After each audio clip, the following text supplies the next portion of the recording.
Hi, everyone. Welcome to the April Skills Meeting. We'll be discussing sleep health and how to integrate it into your physical therapy practice. So to start off, we'll start with the APTA sleep statement. The APTA supports collaboration to promote education, research, and practice between physical therapists and sleep medicine professionals to enhance the health and well-being of society. Physical therapists are part of an interdisciplinary team of licensed health services providers in prevention and management of sleep impairments and promotion of healthy sleep behaviors. The physical therapist's role includes using the best available evidence and standards of practice to screen for sleep dysfunction, identify impairments related to sleep dysfunction, implement and progress therapeutic interventions to address impairments that interfere with sleep, educate society, patients, and clients, caregivers, and providers on healthy sleep behaviors and the relationship between sleep, pain, physical activity, function, health, and well-being. Monitor and, if indicated, manage sleep quality and quantity in patients and clients to enhance physical therapy outcomes, and also to refer to sleep medicine professionals as indicated. So, a little background on the science of sleep. So, typically throughout the day, we go through roughly about a 24-hour pattern where throughout the day, we're accumulating a chemical called adenosine, which is known as the sleep pressure chemical. So, the more adenosine that you have in your system, the more tired that you feel. And then in conjunction with that, you also have an increase in the rise in melatonin, which is the sleep chemical. So in the morning, when we go for the cup of coffee, we're trying to block the adenosine receptors, thus trying to make us feel more alert, less tired. Throughout the day, you'll also have changes in your body temperature. So when we wake up, we'll have a rise in our temperature. And then when we go to bed, our body temperature will naturally cool down. There can be a couple strategies for this to use when you're in bed, such as trying to lower the temperature in your room. Sleep is required or essential part of life. It's been observed in pretty much all animals that we can. There's some pattern of behavior or sleep. For people, it's required for emotional and mental development. There are different research articles that also show the impacts that it can have with physical performance. The brain is very highly metabolically active, so throughout the day it will accumulate metabolites, one of which is beta amyloid. So when you go to sleep, your brain has a process to help clear out beta amyloid. And sleep is one of the biggest factors to help clear it out or get a good night of restful sleep. Some sleep facts: about 13.5% of adults older than 18 report feeling tired or exhausted most days.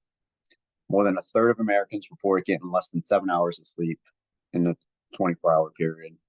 And about 30% of adults have symptoms of insomnia, with 10% having insomnia that impacts their daily activities. Sleep apnea is another sleep condition that affects a lot of people in the US, with about 9 to 38% of the general population having sleep apnea. As I alluded to earlier, sleep is required and essential for the development of children, more so than with adults. So this is the CDC guidelines for the recommended hours of sleep. As you can see, it gradually decreases as we age to when you're adult, having at least 7 hours of sleep per night. Some of the short-term effects that lack of sleep can cause is an impairment in learning ability, as well as impairment in memory. It can lead to decreased reaction times, impairment in motor control and function, increase in cortisol levels, and increase in inflammatory markers. It can also lead to emotional lability, where people can get really happy, really sad, really giddy, back to being sad again.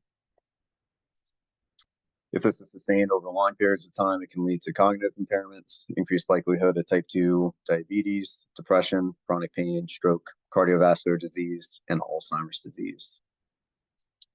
Benefits of having a full, restful night of sleep can be that it can help you live longer, enhance memory, lowers your food cravings, improves immunity, decreases inflammation, decreases the risk of Alzheimer's disease and cancer, decreases the risk of heart attacks and strokes, and lowers the risk of type 2 diabetes.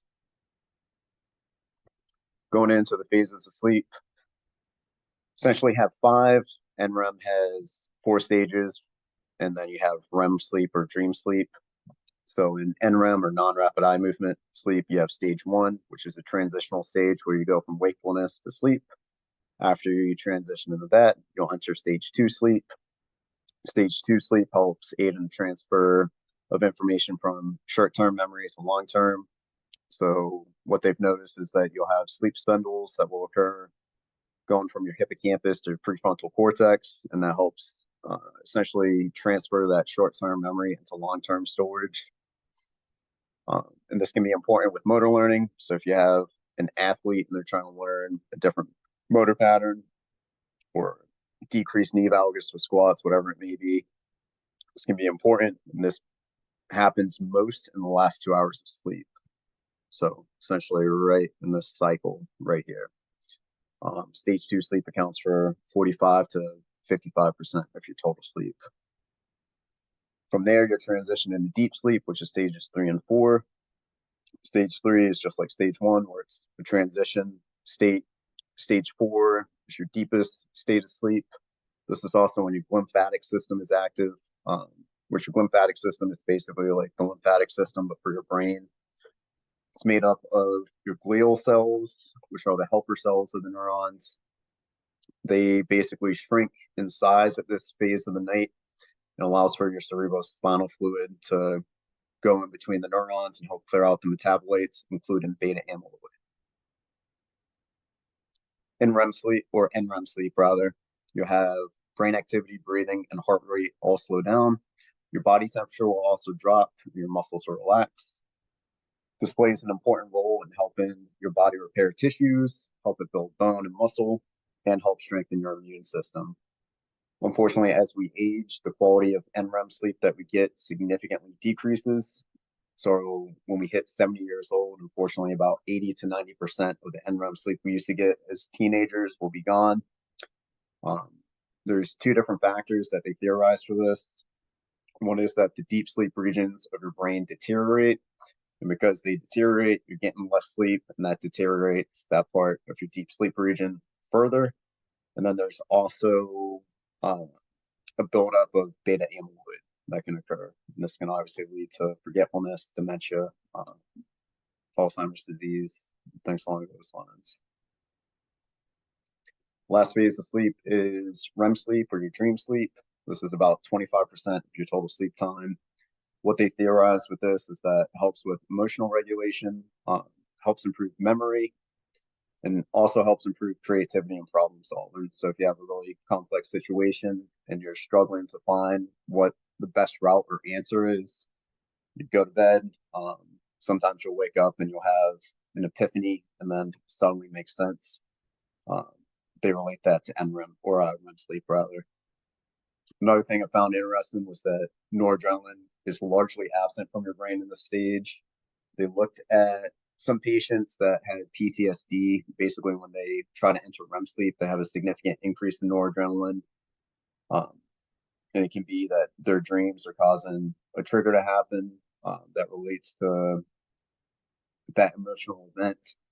And rather than looking at the event and kind of breaking it down, there's still a lot of emotions that are involved with it. And because they aren't able to separate their emotions from the event, they'll frequently live the same event over and over again with the same amount of emotions. Where typically in REM sleep, we'll dream about it, but the emotions won't be as strong. So some of the effects or impacts they can have with musculoskeletal conditions, they looked at sleep performance with Andre Iguodala. Basically, they compared him getting 8 hours of sleep to him getting less than 8 hours of sleep. When he got 8 hours of sleep or more, he would have 29% increase in points per minute, 12% increase in total amount of minutes played, 9% increase in free throw percentage, 2% increase in 3-point percentage, as well as having 45% decrease in the amount of fouls he committed and a 37% decrease in the total amount of turnovers.